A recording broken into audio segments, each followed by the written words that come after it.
Hi, I'm Paige, and I'm here to talk to you about how you can use keywords to increase your SEO ranking.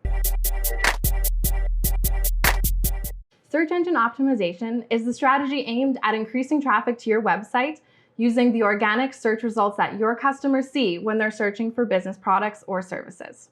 One of the best ways to improve your SEO ranking is by including a variety of keywords into your digital content. Whether it's on your website or your blog, the key is to use a variety of the best keywords for your business. Keywords can be broken down into three main areas: short tail keywords, long tail keywords, and location-based keywords. Number one, short tail keywords are very specific, usually 1 or 2 words. Think bathtub or home improvement. While these may seem appealing due to their simplicity, the truth is your small business will not appear at the top of these Google search results. Large companies and big brands dominate the competition when it comes to these keywords.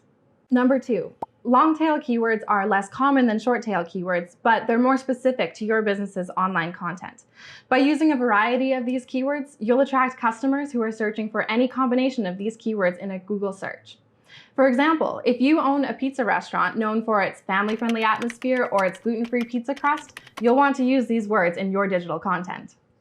Number 3, location-based keywords. Location-based keywords are specific to your business's physical location.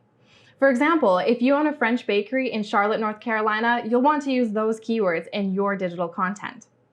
By using location-based keywords, you'll not only attract someone looking for a French bakery, but someone looking for a French bakery in your neighborhood and in your city. Now that you know what you should be doing with your keyword research, here's what you should not be doing. Although it may be tempting to pick every keyword under the sun related to your business, that is called keyword stuffing. Search engines favor relevant and high-quality content over quantity, so stuffing your site with irrelevant or repetitive content can be detrimental to your SEO ranking. Lastly, remember, because your business is always changing, so should your SEO strategy. Anticipate your customers, their needs, and adapt your SEO strategy to suit the ever-changing digital landscape. See, it's easy. Now you can become an SEO expert.